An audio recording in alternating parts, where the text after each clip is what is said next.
You've done everything right, or at least everything you were told to do. You diligently saved 10% of your paycheck. You've cut back on the lattes and the avocado toast.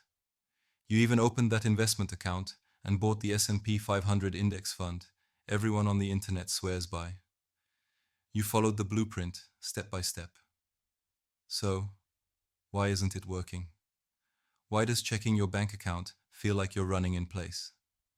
Why does real wealth feel like a party you weren't invited to, even though you're standing right outside the door holding the invitation? For most people, the frustrating truth is that the numbers just never seem to add up. The gap between your effort and your results gets wider, and the dream of financial freedom feels more and more like just that, a dream. But what if I told you that this struggle has almost nothing to do with your savings rate, your budget, or the stocks you pick? What if the game was rigged against you from the start? Not by Wall Street or the economy, but by something much more powerful and much closer to home. Your own mind. It's not your fault you feel stuck. It's the hidden money beliefs you inherited that are secretly sabotaging your success. Section 1. The invisible chains of inherited beliefs. Most of us think about money in practical terms. Income, expenses, assets. We think getting rich is a math problem. But it's not. It's a psychology problem. Long before you earned your first dollar, you were handed a financial blueprint. One made of invisible, unconscious beliefs about money that were passed down to you. Think back to your childhood. Was money a source of stress in your house? A reason for arguments? Or was it just never talked about, like some kind of taboo? Did you constantly hear things like, money doesn't grow on trees, or rich people are greedy? Those weren't just harmless little sayings. They were lessons. They were the building blocks of your financial mindset. In fact, research from Cambridge University suggests our core financial habits are largely set by the tender age of 7. You were learning how to relate to money before you even knew how to count it properly. These inherited beliefs are like the operating system running in the background of your financial life. You can have the best software, the budgets, the apps, the investment strategies, but if the operating system is built on faulty code, the software will never run right. You'll keep trying to build a skyscraper on a foundation of sand, and you'll keep wondering why it collapses. The problem isn't your effort, it's the blueprint. And until you dig up that blueprint and decide to redraw it yourself, you'll stay stuck in a cycle of financial self-sabotage. Section 2. The belief that says, I'm not worthy.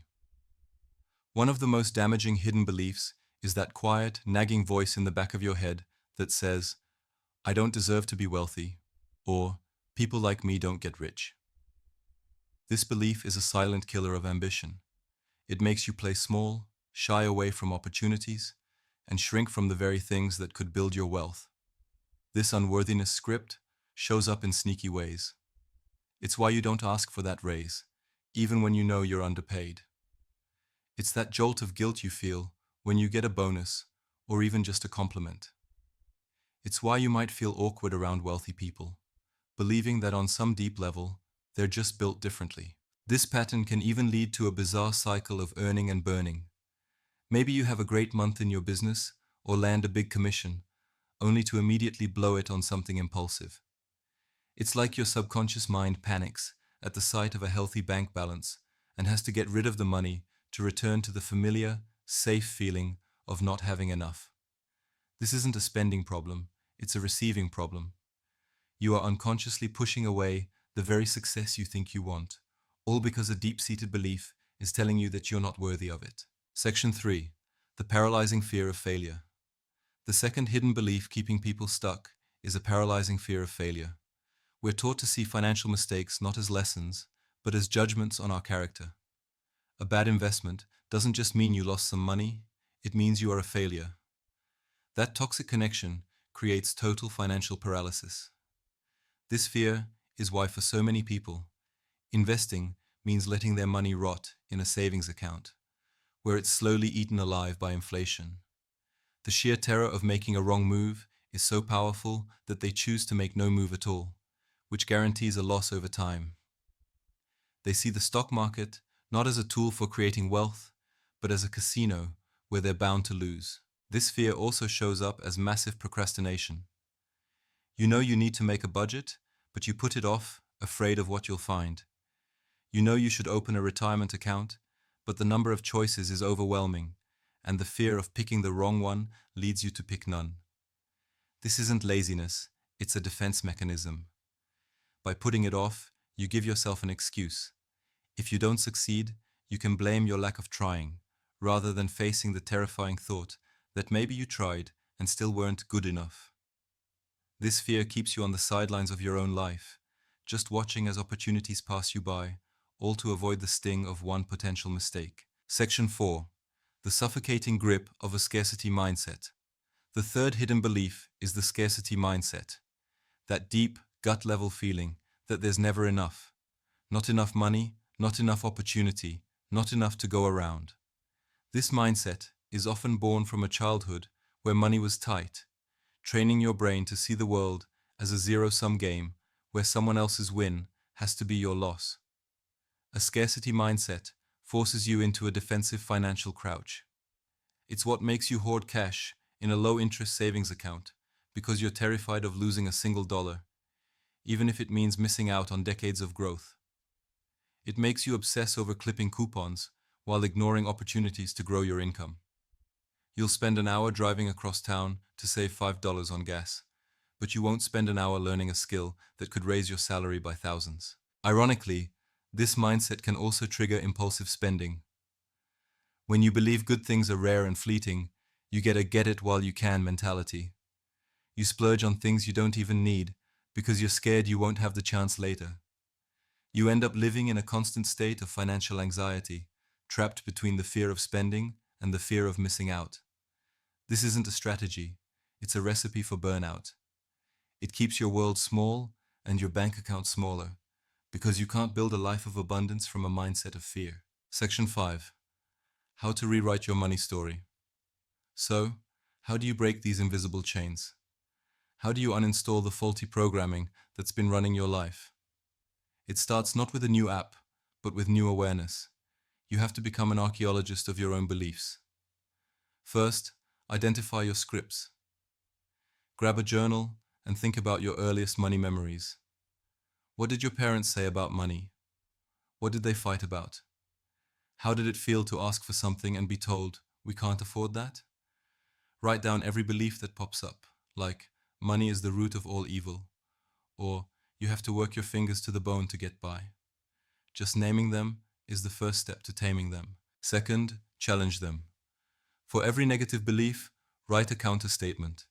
If you wrote, "I'm terrible with money," challenge it with, "I am learning to manage my money with confidence." If your belief is, "Rich people are bad," reframe it as, "Money is a tool that I can use to provide for my family and help others." This isn't about lying to yourself. It's about choosing a more empowering story on purpose. Finally, build new evidence. Your old beliefs are strong because they have years of proof. Your job now is to create new proof. If you're scared of investing, start by investing a tiny, almost laughable amount of money. The goal isn't to get rich this week. It's to prove to your brain that you can take the action and survive. If you feel unworthy of having money, practice holding it. When you get paid, just let the money sit in your checking account for an extra day or two before you pay the bills. Get comfortable with the feeling of a surplus. These are small, deliberate steps designed to rewire your brain and build a new, healthier relationship with money. CTA. Look, this isn't a quick fix. It's deep, transformative work.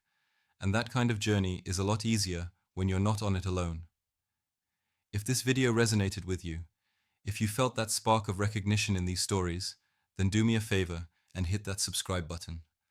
Join a community of people who are all done with their old blueprints and are ready to build something new. In my next video, I'm going to break down the 3 most common financial habits that seem smart, but are actually keeping you stuck. You're not going to want to miss that one. But for now, I have a request. Go down to the comments and share one hidden money belief you've just uncovered about yourself. The simple act of writing it down and putting it out there can be incredibly powerful. Let's bring these things into the light, together. Conclusion. The reason most people will never be rich has almost nothing to do with the economy or the stock market. It has everything to do with the stories they tell themselves about money. You are not your parents' financial struggles. You are not the limiting beliefs you were taught. You are not the mistakes you've made. Those things are part of your story, but they do not have to be your destiny. The path to real wealth isn't about chasing more dollars. It's about healing your relationship with money. It's about unbecoming everything that isn't really you, so you can finally become the person who is not just capable of building wealth, but who feels, on the deepest level, that they are worthy of it. That work begins now.